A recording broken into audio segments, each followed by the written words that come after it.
साथियों, हम 100 साल से भी ज्यादा जी सकते हैं, और वो भी बीमारियों और परेशानियों के साथ नहीं बल्कि पूर्ण स्वास्थ्य के साथ। जी हाँ, यह एक सत्य है। साथियों, आजकल की स्थिति आप देखते ही हैं कि महिला हो या पुरुष कम उम्र में ही अधिक उम्र के दिखाई देने लगते हैं और उन्हें कई प्रकार की बीमारियां उनके अंदर होती हैं। वह अपनी सारी क्षमताओं को, ऊर्जा को कम उम्र में ही खोने लगते हैं। फिर वह कम उम्र में ही अधिक उम्र के दिखाई देने शुरू हो जाते हैं। नाना प्रकार के बीमारियां उन्हें घेर लेती है और वो अपने शरीर की ऊर्जा को खो देते हैं। तो अब सवाल यह है कि ऐसा आखिर होता क्यों है? तो साथियों, आज मैं आपको यह कह देना चाहता हूँ कि मैं आपको किसी भी विशेष आहार के बारे में नहीं बताऊंगा, बल्कि आपको एक काम करना है। आपको सिर्फ अपनी जीवन शैली में कुछ सुधार लाने हैं। आपको यहाँ पर कोई आहार नहीं लेना है, कोई औषधि नहीं लेना है, केवल अपनी जीवन शैली में बदलाव और कुछ महत्वपूर्ण नियमों का ध्यान रखना है। यह वो नियम हैं जिनका पालन करते हुए बहुत से लोग आज भी 100 से 150 साल आराम से बिना किसी बीमारी के, बिना किसी परेशानी के जी लेते हैं। उनकी उम्र लंबी हो जाती है और ऐसे ही कुछ नियम निश्चित रूप से आप भी अपनाकर खुद को लंबे समय तक नौजवान, स्वस्थ और लंबी आयु के बना सकेंगे। 70 की उम्र में भी आप 25 के लगेंगे और इन नियमों के पालन से 1 महीने के अंदर ही आपको इनके विशेष लाभ दिखाई देंगे। आपके चेहरे पर अलग ही तेज होगा, हर कोई आपसे प्रभावित होगा। तो आगे बढ़ते हैं और समझते हैं पहले विषय को कि आपको किन शारीरिक नियमों को धारण करना है और जीवन शैली में कौन से बदलाव लाने हैं। सबसे पहले मानसिक स्थिति के विषय में हमारे शास्त्रों में कहा गया है कि अगर आपका मन प्रसन्न है तो आपका तन भी प्रसन्न रहेगा, और अगर आपका मन ठीक नहीं है, विचार ठीक नहीं है, इसका अर्थ है आपको मानसिक रोग है। तो ऐसे में आपके शरीर का कोई हिस्सा नहीं है जहां आपके मन का प्रभाव नहीं पड़ेगा। इसके कारण आप अपनी रोग प्रतिरोधक क्षमता को खोने लगेंगे। आपका पाचन ठीक नहीं होगा, आपकी शरीर की जो प्रक्रिया है वो भी बिगड़ने लगेगी और एक कोशिका आपके शरीर की प्रभावित होगी। तो आपको यह ध्यान देना है कि आप किसी चिंता, परेशानी या तनाव में न फंसे। और ये कह देना मात्र पर्याप्त नहीं होगा, हमें यह जानना होगा कि ये परेशानियां क्यों आती है। इनका मुख्य कारण गलत आचरण भी हो सकता है, गलत संगत भी हो सकता है, और इस सब की पहचान सिर्फ आप ही कर सकते हैं। अगर आप सदाचारी हो जाते हैं, अगर आप सही नियमों को पालन करते हैं, जीवन में सही नियम से चलते हैं, आपके तमोगुणी वृत्तियों को छोड़कर सात्विकता की ओर बढ़ते हैं, तो जीवन में कोई समस्या नहीं आएगी। जीवन में गलत आदतों को छोड़ना होगा, गलत क्रियाओं को, वासनाओं को छोड़ना होगा। तभी आप मानसिक स्तर पर शांत महसूस कर पाएंगे।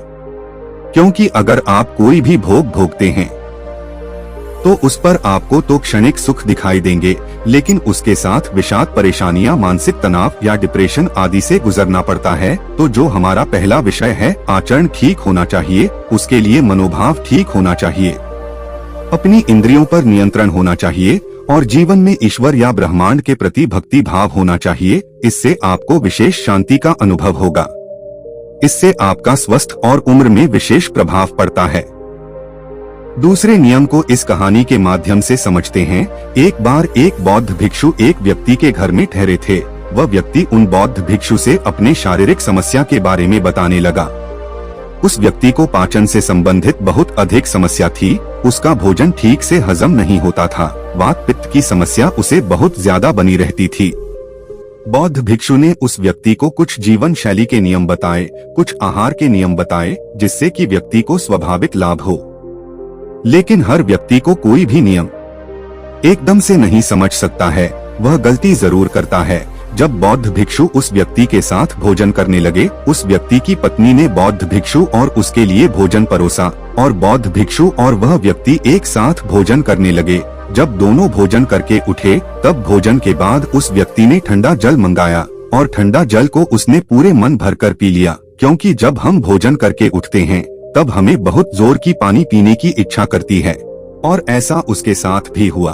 उसने भी खाना खाने के बाद पूरी तरह से मन भरकर पानी पिया। यह सब बौद्ध भिक्षु देख रहे थे। तब पानी पीते वक्त तो बौद्ध भिक्षु ने उस व्यक्ति से कुछ नहीं कहा, पानी पीने के बाद बौद्ध भिक्षु ने उस व्यक्ति से कहा कि आपने यह क्या किया। तब वह व्यक्ति कहता है, गुरुजी, जब मैं भोजन करके उठता हूँ तो मुझे जोर की प्यास लग जाती है और मैं पानी पीता हूँ। तब वह व्यक्ति कहता है, गुरुजी, आप क्यों नहीं पिए? आप भी थोड़ा पानी पी लीजिए, ये लीजिए थोड़ा ठंडा पानी ग्रहण कर लीजिए। तब बौद्ध भिक्षु मुस्कुराते हैं और कहते हैं, नहीं बेटा, तुमने पानी नहीं पिया बल्कि तुमने जहर को पिया। बौद्ध भिक्षु कहते हैं, अगर आप भोजन करने से आधा घंटा पूर्व पानी पीते हैं तब कोई समस्या नहीं है, और आप भोजन करते वक्त 1-2 घूंट पानी पी लेते हैं तब भी कोई समस्या नहीं है। इससे वो जो आहार का सूखापन होता है वो खत्म हो जाता है और भोजन मुलायम होकर हमारे पेट में चला जाता है। लेकिन अगर आप भोजन करने के बाद तुरंत पानी पी लेते हैं तो यह विष के समान होता है, क्योंकि आप इसे ऐसे समझ सकते हैं, आपके शरीर के भीतर जो पाचन अग्नि है, जिस अग्नि से आपके सभी भोजन पचते हैं, उस अग्नि पर आपने पानी डाल दिया है। आप बाहर भी देखें, अग्नि अपना काम कर रही है। आप भोजन पका रहे हैं, चूल्हा जलाया है, आप एकदम से पानी डाल देंगे तो वो अग्नि बुझ जाएगी।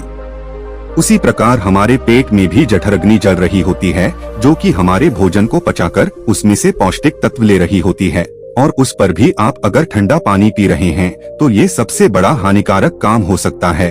तब वह गुरुदेव कहते हैं कि अगर आपको पानी ही पीना है तो आप भोजन करके आधा घंटा बाद पी सकते हैं, लेकिन भोजन के तुरंत बाद कभी पानी ना पिए, और उसमें भी ठंडा पानी कभी भी मत पीना। उस व्यक्ति को गुरुदेव की वह बात समझ आई। उसने उस नियम को पालन किया और उसे कुछ ही समय में जो से समस्या आ रही थी उसमें उसे विशेष लाभ प्राप्त हुआ। यहाँ पर आप 2 चीजें हमेशा ध्यान रखें कि आपको भोजन के तुरंत बाद पानी नहीं पीना है, और ठंडा पानी है तो बिल्कुल भी नहीं पीना है। अब कितनी देर बाद हम पानी पी सकते हैं? तो भोजन के लगभग आधा या 1 घंटे बाद आप पानी पी सकते हैं।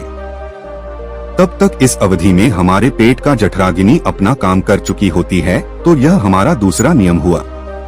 शरीर को जवान और उम्र को बढ़ाने के लिए इसे अति महत्वपूर्ण समझे। अब तीसरे नियम पर आते हैं। हमारे वैदिक शास्त्रों में कहा गया है कि जो व्यक्ति कम मात्रा में भोजन करेगा वह अधिक समय तक भोजन कर सकेगा। इसका सीधा सीधा सा अर्थ है, यानी कि जो व्यक्ति भूख से थोड़ा कम ही भोजन करता है वो अधिक उम्र तक जिएगा, उसकी उम्र लंबी होगी। अगर वो ज्यादा पेट भर के खाता है तो भले ही वह अच्छा भोजन खा रहा है, सात्विक भोजन खा रहा है, पौष्टिक भोजन खा रहा है, लेकिन यहाँ पर भी उस व्यक्ति के जीवन में प्रभाव उस भोजन के सात्विक होने के बावजूद भी उस पर तामसिक प्रभाव ही पड़ेगा।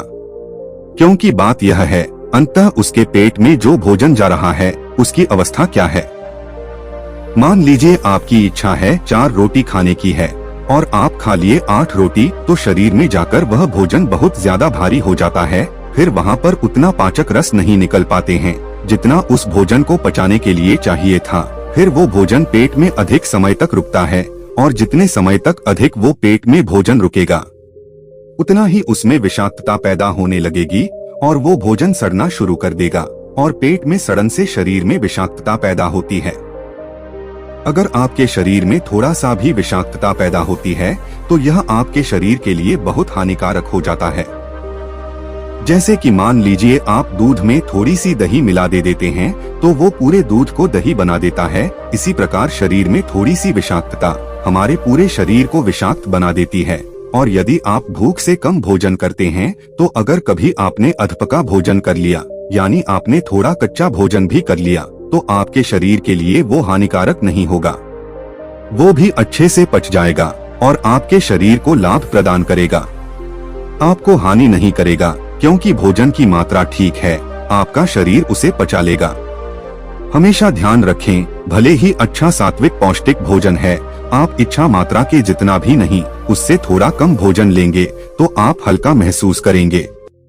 जीवन में तामसिकता नहीं होगी, कोई आलस्य, कोई परेशानी नहीं होगी, और इससे आप लंबे समय तक जवान और स्वस्थ जीवन जिएंगे। अब हम चौथे नियम को समझते हैं। आपको अपने सोने का उठने का समय एक रखना है, जिस पर अक्सर व्यक्ति आजकल ध्यान नहीं देता। कभी वो 8 बजे उठता, कभी वह 6 बजे, कभी 10 बजे, तो कभी 5 बजे उठ जाता। यही प्रक्रिया सोने की भी रखता है। कभी 11 बजे, कभी 8 बजे, कभी 9 बजे तो कभी 12 बजे सो जाता है। व्यक्ति के सोने और उठने का भी एक समय नहीं है। यह आचरण हमारी जवानी को कम करने में और उम्र को घटाने में बहुत ज्यादा असर करता है।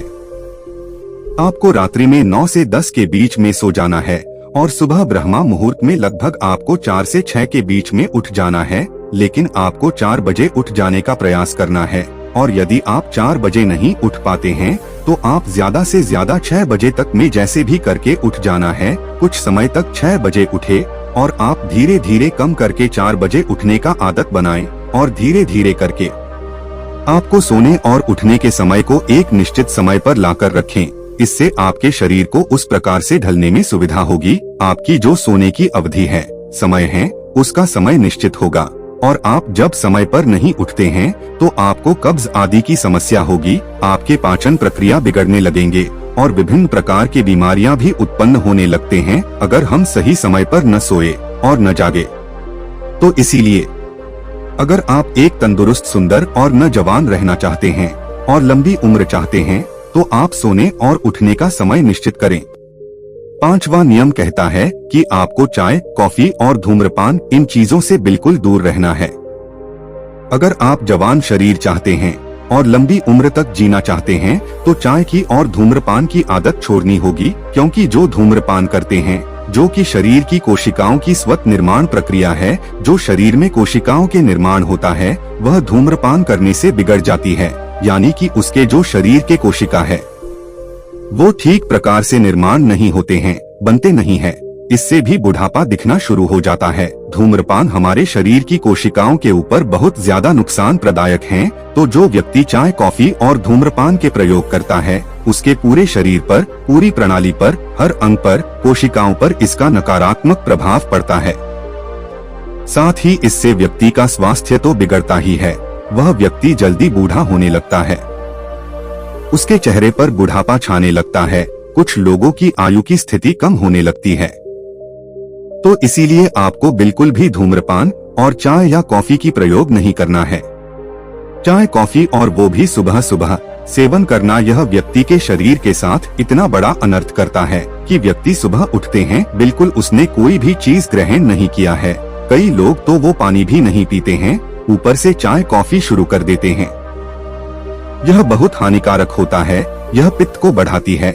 यह हमारे शरीर के पेट के भीतर जाकर आंतों की जो लाइनिंग होती है उसे खराब कर देती है, पेट की दीवारों पर नुकसान पहुंचाती है, अल्सर जैसी स्थितियां पैदा कर देती है। तो इसीलिए अगर आपको शरीर को जल्द ही बुरा होने से रोकना है तो आपको चाय, कॉफी लेना, धूम्रपान करना बंद करना होगा। साथियों, 6वां नियम कहता है कि आपको ब्रह्मचर्य का पालन करना है। अब आप यहाँ पर यह सोच रहे होंगे कि ब्रह्मचारी का मतलब अविवाहित होना है। यहाँ पर ब्रह्मचारी का मतलब यह नहीं है कि सिर्फ अविवाहित होना ही। यहाँ पर इसका अर्थ है कि ब्रह्मा का आचरण, हम ब्रह्मचर्य से अपने विचारों को शुद्धिकरण करते हैं। जो व्यक्ति ब्रह्मचर्य का पालन करता है उसके विचार में शुद्धिकरण होता है, अपने विचारों पर और भावों पर उसका नियंत्रण होता है। वह साधना करता है और केवल अपनी पत्नी को ही अहमियत देता है, अपने वीर्य को यूं ही खर्च नहीं करता। और यह तो शास्त्रों में भी कहा गया है कि वीर्य में इतनी ताकत है कि वह व्यक्ति को अमर भी बना सकता है। और अंतिम व 7वां नियम कहता है कि अपनी दिनचर्या में से थोड़ा सा समय निकालकर योग और व्यायाम को दे। योग न केवल हमारे शरीर की मांसपेशियों को अच्छा व्यायाम देता है, बल्कि यह हमारे दिमाग को शांत रखने में भी मदद करता है। चिकित्सा अनुसंधान से पता चला है कि योग शारीरिक और मानसिक दोनों रूप से अच्छे स्वास्थ्य को बनाए रखने में मदद करता है। योग तनाव से राहत देता है और बेहतर नींद लाता है, भूख और पाचन को बढ़ाता है। योग लंबी और स्वस्थ आयु का सबसे बड़ा स्रोत है। तो साथियों, ये थे 7 नियम जिसे आप सही से पालन करते हैं तो आप कभी बूढ़े नहीं होंगे, आपकी उम्र सामान्य से अधिक होगी और आपको किसी भी बीमारी से परेशान नहीं होना पड़ेगा। यह अनमोल शरीर ही आपका खजाना है और आपको स्वस्थता इसका खजाने का धन, जिसे आपको बचाकर रखना है, जिसे आप पैसा, धन दौलत देकर भी नहीं पा सकते। जीवन हर चीज का स्वाद भी आप तभी ले सकते हैं अगर आपके पास स्वस्थ शरीर है। इसलिए साथियों, अपना बहुत बहुत ख्याल रखें। वीडियो अच्छी लगी हो तो वीडियो को लाइक कर चैनल को सब्सक्राइब जरूर करें। मिलते हैं नई प्रस्तुति के साथ। नमस्कार।